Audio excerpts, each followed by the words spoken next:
बहुत बहुत स्वागत है आपका हमारे YouTube चैनल हिंदी ऐप पर। तो कैसे आप सभी, मैं उम्मीद करती हूँ आप लोग ठीक होंगे और अपने अपने परीक्षाओं की तैयारी कर रहे होंगे। तो आज का टॉपिक है हम लोग का यूपी टेट 2026 में पूछे गए कुछ हिंदी के क्वेश्चन है। ठीक है, तो स्टार्ट करते हैं। वन क्वेश्चन है, हिंदी दिवस कब मनाया जाता है?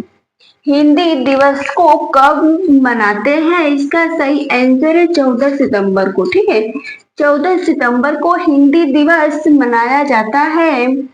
अगला टू क्वेश्चन है, वर्णमाला को कितने भागों में बांटा गया है? वर्णमाला को कितने भागों में बांटा गया है? इसका सही आंसर है 2 भागों में। ठीक है, 2 भागों में हिंदी के वर्णमाला को बांटा गया है।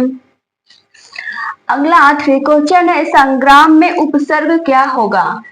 संग्राम, संग्राम में उपसर्ग पूछा है तो उपसर्ग कहाँ पर लगता है? उपसर्ग शब्द के आगे लगता है। ठीक है, उपसर्ग शब्द के आगे लगता है और प्रत्यय शब्द के बाद में लगता है। ठीक है, तो संग्राम में उपसर्ग क्या होगा? सम होगा। ठीक है, सम होगा। अगला 4 क्वेश्चन है, 6 वर्ड किसके योग से बनता है?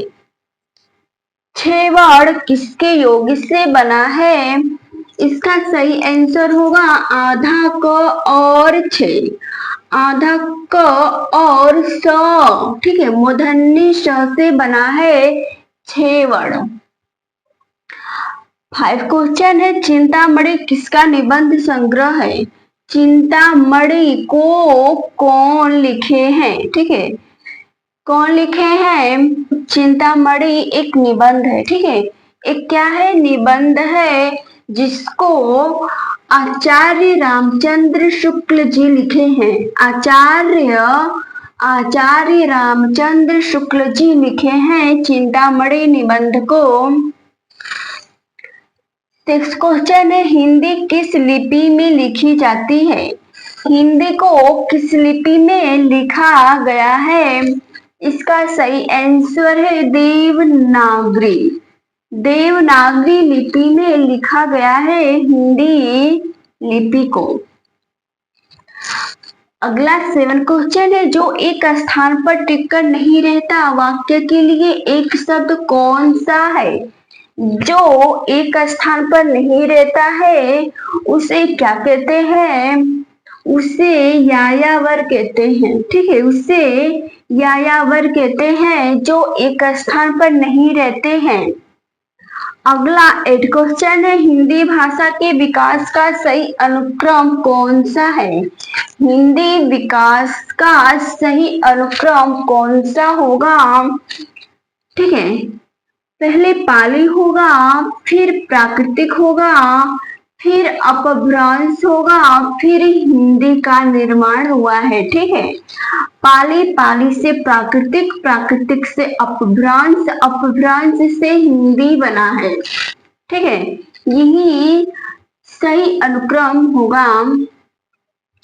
अगला 9 क्वेश्चन है, हिंदी भाषा में स्वरों की कुल संख्या कितनी होती है? हिंदी भाषा में स्वरों की कुल संख्या कितनी होती है?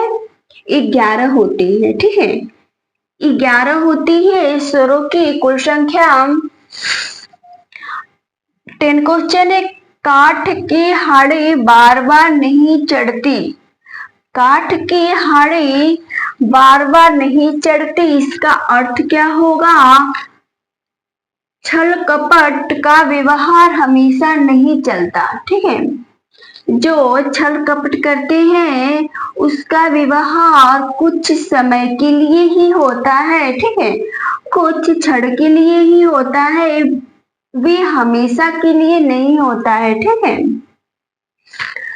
अगला 11 क्वेश्चन है, देश प्रेम में कौन सा समास है? देश और प्रेम में कौन सा समास होगा? इसका सही आंसर है तत्पुरुष समास। तत्पुरुष समास होगा देश और प्रेम में। ठीक है, तो उम्मीद करती हूँ आप लोग को समझ में आ गया होगा। आज के क्लास में बस इतना ही, फिर अगले नेक्स्ट क्लास में पढ़ेंगे ठीक है। Have a nice day.